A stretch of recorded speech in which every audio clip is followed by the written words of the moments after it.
Once down 7-0, the Cubs win 14-9. We break it all down and more right now. Locked On Cubs, your daily Chicago Cubs podcast, part of the Locked On Podcast Network, your team every day.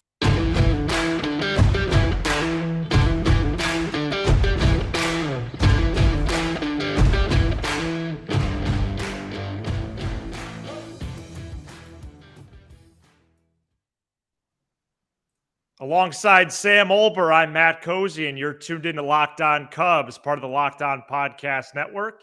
Your team every day. Please support the show and be a part of the Locked On Cubs community by following on all audio platforms. And you can watch, subscribe, and leave a comment on YouTube. Thanks so much for making us your first listen. Sam and I are lifelong fans, taking our passion into discussion with you on all things Cubs. I'll trust that Sam pointed at the camera. This episode is brought to you by FanDuel Sportsbook, the official sportsbook of Locked On.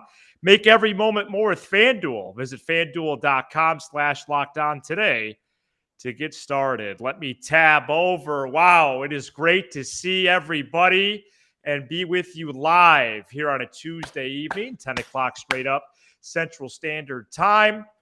The Cubs were down 7-0 to the Mariners early, came back and won 14-9 on an offensive-filled night for the Northsiders.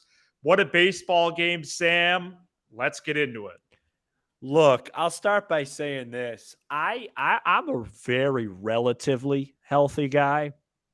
I can't keep doing this, Matthew. I mean, the roller coaster rides that we went through today, down 7-0, and I was preparing in my head my Wisniewski monologue about what went wrong. I put my Larry Rothschild hat on and was trying to dissect my Chris Bosio hat, my Mike Maddox hat.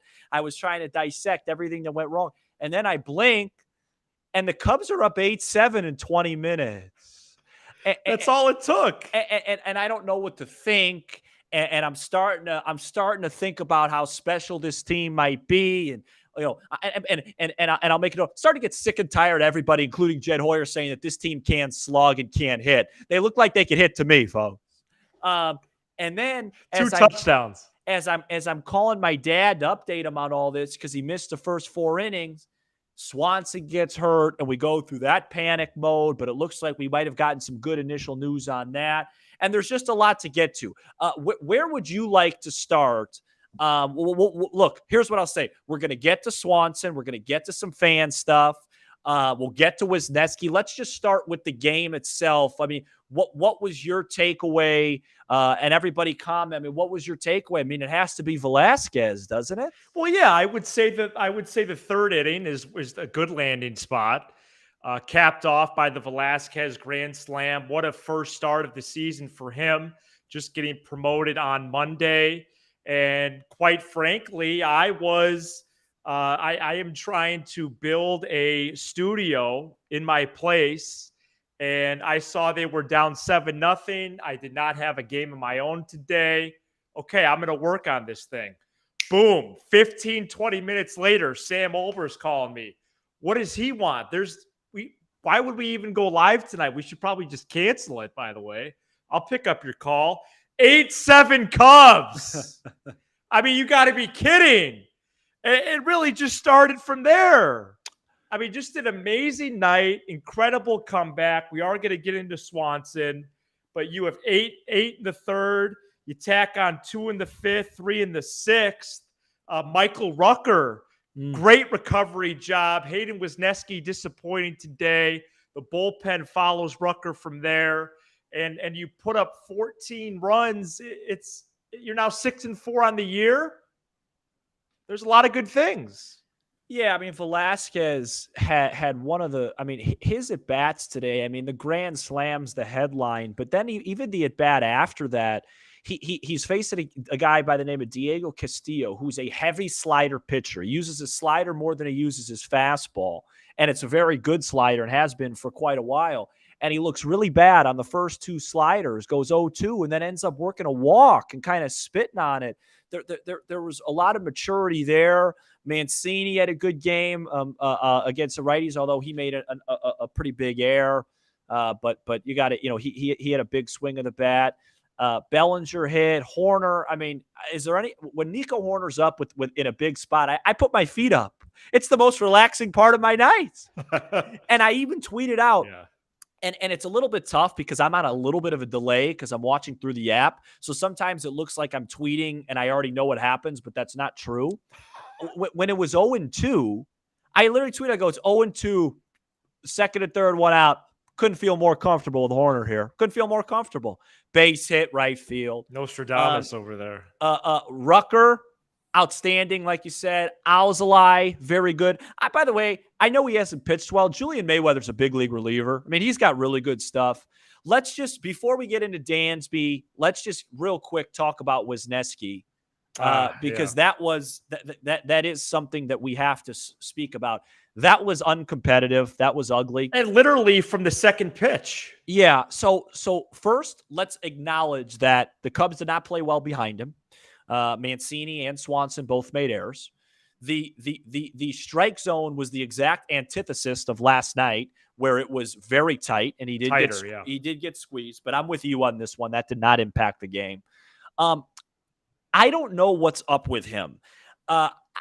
Is tipping pitches a possibility? Maybe, maybe not. His stuff looks fine. It looks like he's getting good velocity. It looks like he's getting good movement. I'm going to have to dig into the analytics and see the spin rate and things like that. But I just don't know. I can't sit here and lie to the audience and say I can't put my finger on what it is, besides the fact that it all starts with his command. He has no idea where the ball's going. I don't know if he's over 4 walks tonight. Yeah, I don't know if he's overamped, but just 2-3 weeks ago, he looked like the best guy on this staff.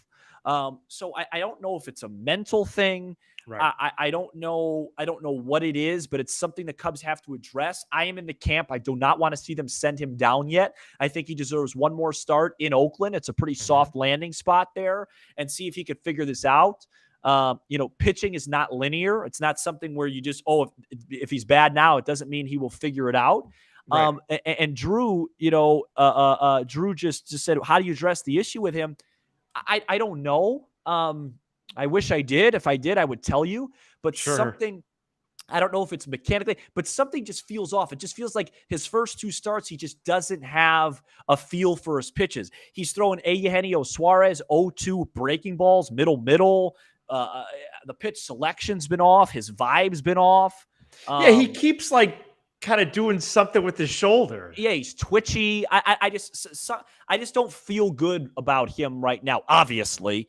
But with that being said, I don't think that he's a lost cause, or I don't think it's a Caleb Killian situation last year where it's like, we can't watch this. He needs to be sent down. Right. But Ryan makes a great point. Like, this is something that is, and I want to be done with this because it's a positive night, but that is a big deal because the whole point of this organizational turnaround is developing pitching. Cade Horton, Jackson Ferris, Wicks, Killian, Wisniewski, these guys, we want to see these guys have success. And I don't think the Cubs were premature in calling him up. So hopefully he figures it out. I will do a deeper dive when I have more time and get some numbers to figure out what went wrong today. But that's all I want to say about that. Before we get into Dansby, I mean, what a job today. I mean, seriously, 7-0 down, 14-8. That's a big game for Seattle. It's insane. They're struggling, Matthew. Big time. They're struggling. They're in a competitive division, an ultra-packed division. The defending world champions are in there, obviously, but the Cubs are capitalizing on their opportunities. And once we thought were the power rankings of their own ball club has really actually superseded any expectation that we even could come to fathom. The offense from the first game has been good. We're now 10 games in, and the offense is a good offense so far. It's a wild takeaway. It's easily the biggest takeaway of the year. And you have individual performances that are not only impressive, but now you're building up victories in a variety of ways. And to have this type of a climb, despite the conditions, who cares? That's why you play the games. It is nothing short of impressive. Great call here for Bulldog. This is 100% impacting Eric Hosmer. Yeah, and he's hitting over 300. That ball he hit today on the right side is an absolute out. That Jed Hoyer said it's helping. Yeah, and even before this game, the offense, like I said yesterday, the offense hit Castillo really well. Just because they didn't score a lot of runs, that didn't matter. Mm-hmm. They did well against Burns. The only time they really looked overmatched all year was against Woodruff when it was 29 degrees here. Yeah, that's the second game. Yeah, they've been really solid, really consistent. I going into today, it went up. They were hitting 333 with runners in scoring position. That's second in baseball. When's the last time you've heard a Cub team do that? I'm so used to, here we go, second and third, no outs. How are we going to botch this? As Baez is hitting under a 170 with Detroit. It's stuff like that. I didn't realize it was that high. Yeah, that's changing. So why don't we take a breather? We'll get into Swanson, get into some fan stuff. Sounds good. Yeah, still a lot to come up on the show. A lot of great highlights from today. Perhaps a breather on Swanson and a whole lot more. Today's episode is brought to you by FanDuel. Grand slams, no-hitters, and double plays are back. And there's no better place to get in on the MLB action than FanDuel, America's #1 sports book. That's because right now, new customers can step up to the plate with a no-sweat first bet up to $1,000. Just go to FanDuel.com/lockedon to sign up, place your first bet, and get up to $1,000 back in bonus bets if you don't win. Don't miss your chance to get a no-sweat first bet up to $1,000 when you join FanDuel today. Just go to FanDuel.com/lockedon to sign up. FanDuel, the official sportsbook partner of Locked On Cubs. Welcome back to Locked On Cubs. Thanks for making us your first listen each and every day. Shout out to the audio peeps. We're in your ears, Apple, Spotify, wherever you get your podcast. And this is exclusively live on YouTube, as we did go live after the ball game here on a Tuesday evening. So if you want to join us live moving forward, please subscribe and give us a like on YouTube. And if you're rewatching or watching for the first time on demand, thank you for joining us as well. Dansby Swanson went 4 for 4 tonight. He is back to 400 on the season for his average. Not too shabby. And in all seriousness, he has been excellent. And I think this goes beyond the white lines. Nico Horner made a little bit of a media tour today after the walk-off win yesterday. I heard him on 1,000. And he was crediting Swanson in the highest regard. We knew this was a high-character person. We knew this was a reliable person that can give a lot of qualities that would lead to potentially the human element coming into play and perhaps leading to something special. Then he gets off to a torrid start.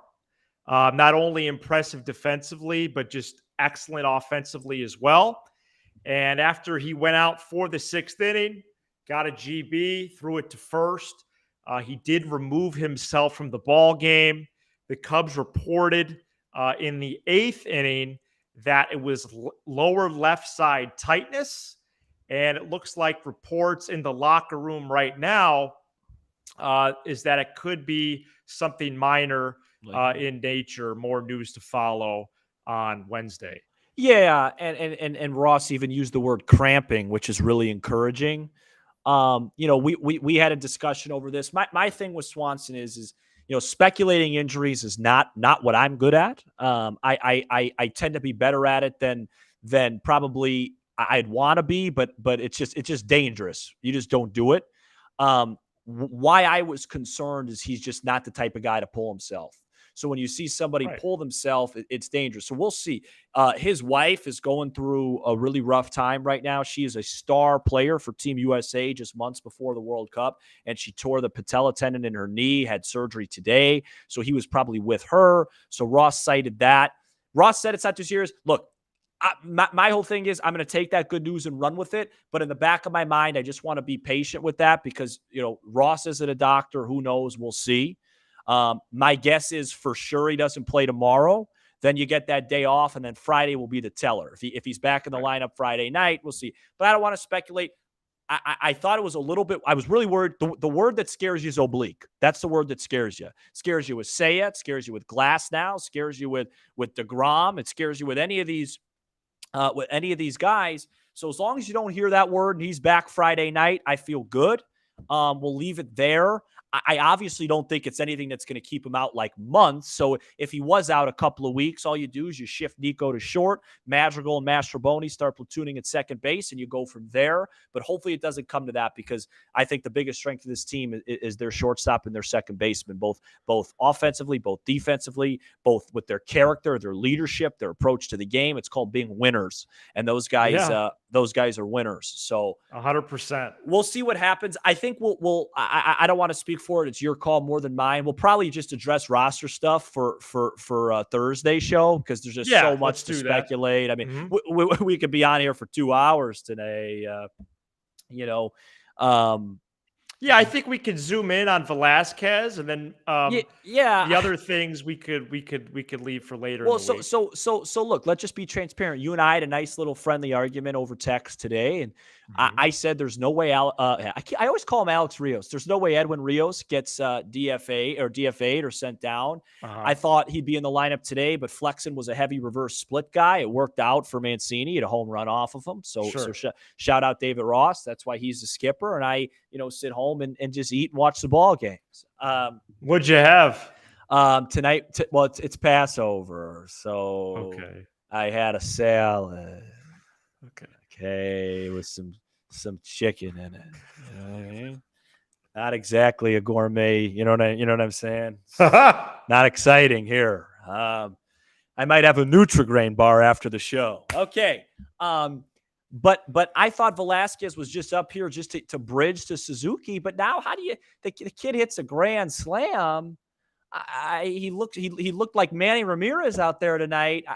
All his plate appearances were good. What? But my question is if the focus is on him playing every day, no matter how, unless he DHs, where is he going to play? Because Suzuki, Happ, and Bellinger are your everyday outfielders, so it's tricky.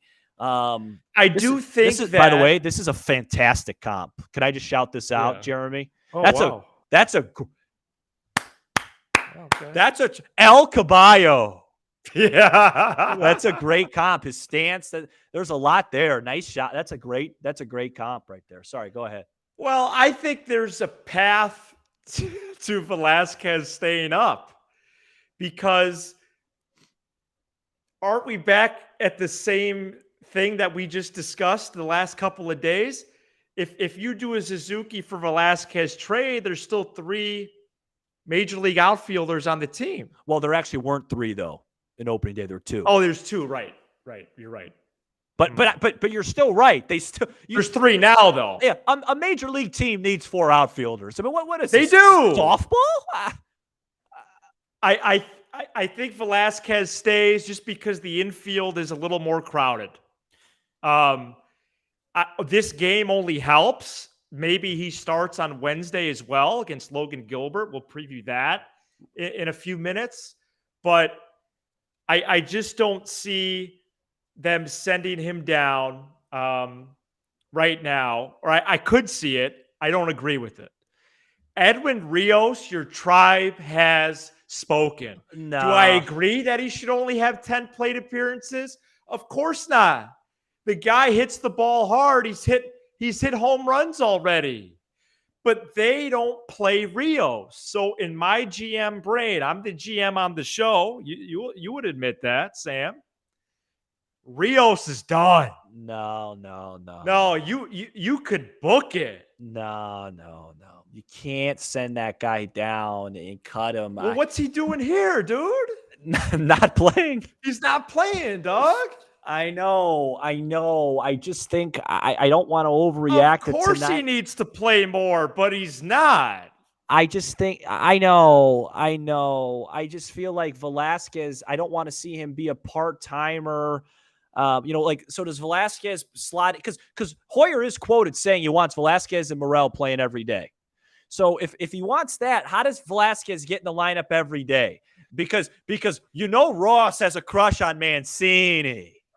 So he's man. You can slot Mancini in the lineup like he's Cal Ripken, okay? I don't know. And Mastroboni, I really like him off the bench. He reminds me of La Stella. Yeah. I don't want to cut Mastroboni because here's the thing with Rios. He doesn't really have any defensive value. So if we're doing a Rios versus Mastroboni, it's Mastro. I don't know this. It's a great problem to have. I don't know Rios' situation. Can you send him down without cutting him? I doubt it. Who? Rios. Yes, he has options. Oh, he does? That's why I think a case could have been made given these first 10 games. Why didn't you let Rios go eat in Des Moines? And then maybe he gets off to a good start. Yeah, then he comes up. Or why was Terens on the club? Well, and that's the thing about Terens, right? And let's get to this one. Bryce that's a also great said something. But I think that Terens is done. No, Colin. Terens is done, but they're going to bring if Swanson doesn't go to the IL, they're going to bring up Hughes too, and because they already sent down Assad, we're talking about two position players. We know we should do a better job of that. We got to clarify. Terens is done. I think it's what do you do with that second position player because Hughes can't replace another pitcher. They're already a pitcher short because they sent down Assad. So two position players are going to go. Yep. It's Terens and who. And Craig made a really good point. If you want to throw that up there, Matt, I got that's actually a really smart point. Mm-hmm. If you're going to keep Velazquez, maybe Suzuki DH is a bit because he's a bit with the oblique. I don't know, guys. It's too much of a headache for me. No, we know Ryan. He'll be DFA'd. The only person that's in jeopardy of getting cut or DFA'd is Terens. Everybody else has options. It's nothing against him, but he's not playing. So what? Right. Well, the Cubs have two position players not playing. Does that make any sense? But I just want to keep it positive because today was one of the best days of my life. You know what I mean? I don't know why Terens is on the team. He just eats seeds. And again, it's not. I don't want to attack him if he's watching the show. He's looked fine against lefties, but he never plays. Well, and there's no reason to keep him on the roster because of that. And Terens and Rios don't play defense. You don't get 5 DHs. And I think there's a chance that Seiya does come back Friday and Brandon Hughes does on the same day. Yeah, and so Salt says that Hughes really struggled today. I didn't know that. And how could I? I thought he pitched just one inning. And it's been a bigger news day. I feel like I'm the president. I can't keep up with all this. But even if Hughes, whoever it is, they need to bring up another pitcher. They can't be a pitcher short. Right. We got some questions at the text line today about the 13 pitchers, 13 position players. I thought it was a static number. You just can't have more than 13 pitchers. No, you could have less, but look at the way they're pitching. I mean, I wouldn't have less. It's a risk. No. I mean, today, thank God for Michael Rucker. I mean, he came in, saved the pen. And I'm starting to get sick of people like and shout out to one of my best friends in the world. Been best friends with him since I've been 2 years old. He's probably not watching this. Anthony D'Angelo. I love him like a brother. He always makes fun of Rucker, and I keep telling him the guy's a nice reliever. Just because he's not Trevor Hoffman, he comes in low leverage spots and does his job. You need those guys need to be on teams, okay? A lot of people have made fun of him. Yeah, he saves. He's up to 95. And to everybody that made fun of me when I had Mark Leiter Jr. And he got cut, nobody picked him up. Nobody's laughing now, huh? That guy's been as steady as a cup of coffee in the morning. No, nobody's laughing. Nobody's laughing now. He made those lefties look like they haven't hit before. And I'm not sure if we were initially either. It was just they got him through the waiver process. Leiter, Alzolay, and Rios. I'm 2 for 3. And if Rios got some ABs, who knows? Right. He'll play tomorrow, don't you think? Why would I think that? I think he plays tomorrow. Why would I think that? Here, let's bet a Mountain Dew. You know, that'll get you going. Okay, we could do that. Well, but I bet a Mountain Dew that Edwin Rios is in the lineup tomorrow. Mancini needs a break. The guy's played every day. Coming up next, we take questions and more comments from fans, and we also preview. I'm kind of lightheaded. Wednesday's contest. We'll then get some water. It's probably the Passover stuff. Today's episode is also brought to you by Ultimate Pro Baseball GM. This is the coolest game we've played in a long time. We're playing the other Locked On MLB hosts right now for bragging rights. And of course, by my roster projections throughout the last couple of months, you can see that I've always wanted to be a GM. As it turns out, it's not all that easy. We didn't have Terens on the team. We didn't have Rucker.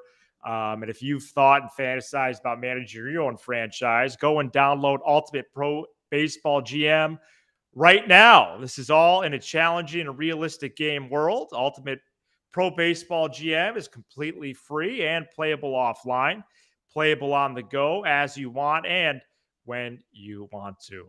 Locked On Cubs listeners get a 100% free boost to their franchise when using the promo Locked On. That's Locked On in all caps in the app. To download the game, just visit probaseballgm.com or look it up in your Apple and Google Play stores. probaseballgm.com for Ultimate Pro Baseball GM to start your dynasty today. No, Lyndon, I got no time for the NBA right now. The Cubs are encompassing my life. I still got a pack for LA. I still got work to do. I mean, this game felt like I was game 6. I can't, in 2016, I can't. It's just too much for me. No NBA for me. If I go down that path, I'll be up till 3 a.m. Well, this might be a game that we look back on as one of the better ones of the whole campaign. So it's very exciting and very on brand here for Mark. He has listened to the show before.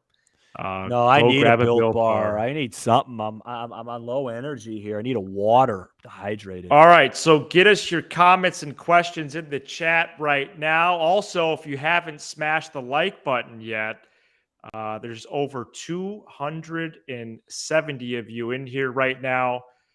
Please do that as we dominate the algorithm together. Stroman versus Gilbert Wednesday, 120 first pitch. I have to say this pitching path to victory, Sam, is quite easy. Hey, I got to interrupt you. Breaking news from Jason here. Okay.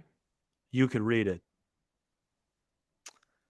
Okay, this is according to Jason in the chat. And Jason, on my phone. We're relying on you. Swanson is doing an interview now on the post game. Oh, so he is just standing there taking questions. Says he was just cramping and was done for the night. Says it's been a long day. Referring to his wife who did go through surgery. Yeah, give him a day off tomorrow. I personally did think it was something off the field. Whether it was physical in the moment or not, it does sound like it was off the field after all. So fortunate news for the Cubs. And as Dansby and Mallory deal with all that, I do hope all is well. And yeah, he could take 9 off tomorrow, 100%. Okay, we are live right now on YouTube. If you're with us on audio or rewatching or re-listening on demand, thanks for being with us. Cubs win 14-9 over the Mariners and are now 6-4 on the season. We were talking about Wednesday's game, Sam. Stroman's thrown 12 scoreless, 6 innings in each ball game. I think that is the path to victory on Wednesday as well. I think he goes 6. Thompson might have the gym shoes on again tomorrow. We'll see. But Fulmer and Boxberger are available. So Stroman, maybe a bridge guy, and then Boxberger to Fulmer or the other way around. Yeah, that's right. Right? Yeah, that's right. I mean, I'm a little whenever you beat a team, twice in a row that is as talented as Seattle, you're always a little leery, a little nervous about that third game. I hope Stroman pitches well. If he doesn't, he's been great so far. I'm not saying throw the game away, but just it's gonna be a tough game. It's tough, hard to sweep a team like Seattle, especially when you won 2 games like that. They've done their job. A sweep and going into Dodgerland at 7-4 would be incredible. It really would be. I will not be around much for that game. Spoiler alert on Twitter. I'll fit in some tweets, but I won't be that around for it. I hate these weekday 120 starts. They kill me. And everybody. I mean, everybody. I'm not the only one that works, for God's sake. Sure. But let's take a few chat. And Logan Gilbert, good pitcher, high velocity, tough guy. He's much better than Flexen. He'll go up in the zone a lot with the heater. He's a good pitcher. He's a solid big league pitcher. Him and Stroman are very similar. Not in terms of their profile, but in terms of their what their ability is. They're both 1B guys, 2 guys. They're good. It's a good pitching matchup. Like you said, you've been talking about this pitching matchup for 3 days. I do think that. This is from Bulldog. What do you expect from Seiya? Fast start? ? Not necessarily. And I think that given the amount of time that he missed in the spring, I do think there is going to be this almost an necessarily an extended ramp up. No, I but understand. I'm not gonna be with the watchful eye every Seiya at bat. I'm gonna give the dude some grace. And I'm going to say miss me with that because I knew look, it. I agree with you. It's the major leagues. He gets paid to play. No. I agree with you. It might, but I want Seiya Suzuki to be unleashed. Last year he got off to a great start. Injury. If this team's going to go where it needs to go to, he has to be one of the best hitters, if not the best hitter on this ball club. Ian Happ right now is going to make that very difficult with the way he looks and the way he's taking walks. But yeah, I mean, it's good for him to start on the West Coast. I think he proved last year that, he doesn't really need, he can hit. And so I expect him to hit. And I hear what you're saying, but I have a little bit less of a leash with him in year 2. I want to see him become the guy that I think he could be, which is one of the best hitters in the National League. Okay, so because of the rain out last week, there's now great question, Colin. There's 27 games now. It was 28, Colin. It's now 27. Beginning of this week, we were thinking 13-14 or 14-13. Yeah. But if they exit Clark and Addison tomorrow 7-4, no, that's everything changes. Yeah. So maybe even sitting here now, it's changed. So to the 297 people listening, my baseball golf is before each series, I set a par number. For if you win, let's say, for example, I had Seattle a 2 out of 3 par. So they've already clinched their par. Throughout the course of the year, you usually get to 81 and 81 as your par with a team like this. And you want to be, 7, 8, 9 games under. And then that's how you get to a 90-win season.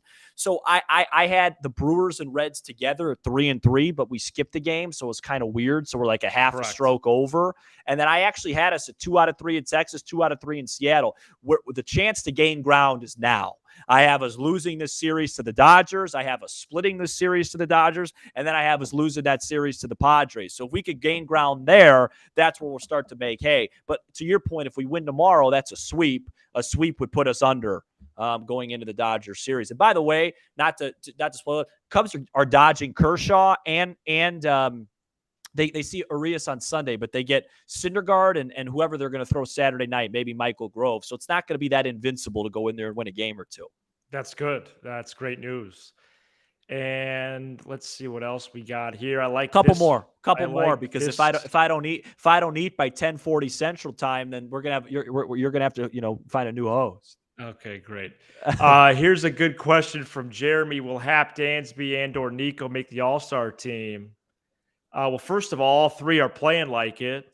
Well, if they made the decision after 10, absolutely. I'd like to see Ian Happ, increase his power stroke. But his on base clip is unreal. Yeah. I'm predicting an Ian Happ home run Wednesday. Yeah, I predicted a wisdom homer today, and I was really close. Right. He flew out to the track, and you know what they say? It doesn't matter at all because getting close means nothing. I was wrong. Sure. If Rios was in, I predicted him, but it's hard to hit a homer when you're not in the lineup. Okay, let's tease this quickly as we get to a couple more on our way out. Would love to do this in the Chicagoland area this summer. Some type of Locked On Cubs live event.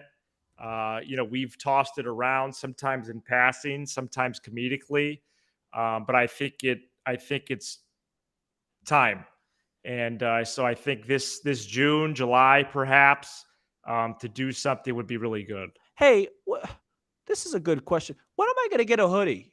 I forgot to bring it on Saturday. I mean, am I part of the show? Am I part of the show or am I It's not? over here. Yeah, it's over here. Well, what? I mean, I saw it. We spent 3 hours together Saturday. I forgot to bring it. We ate a meal together. I forgot. All right. Well, I will. You might get that possibly by Memorial Day weekend. I might not get that till July 4th. Shout out to Tom, okay. Shout out to Thomas Jefferson and John Adams. They passed on the same day. Okay. Be sure to subscribe to Locked On Cubs on YouTube and smash the like button if you're with us live on the way out, or if you're rewatching or watching for the first time on demand.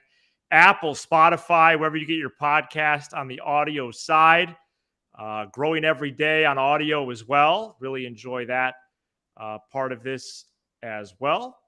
And thanks so much for making us your first listen every day. Now make your second listen Locked On Fantasy Baseball.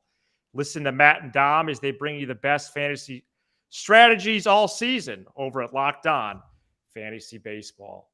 What a night this was. Cubs were down 7-0 and won 14-9. They are now 6-4 on the season. Let's do some scoreboard watching quick before we get out of here. Okay. I thought we were going to the show. I don't care that it's April 11th. Okay, Brewers are up 6-0. That's too bad. No, and I believe the Cardinals. Pirates won 7-4. And the Cardinals won. Reds lost 7-6. And the Cardinals came back and won. So never mind. I won't do that ever again. All right. Cubs 6-4. Trying to bring out the brooms on Wednesday. He's Sam Olber. I'm Matt Cozy. This is Locked On Cubs.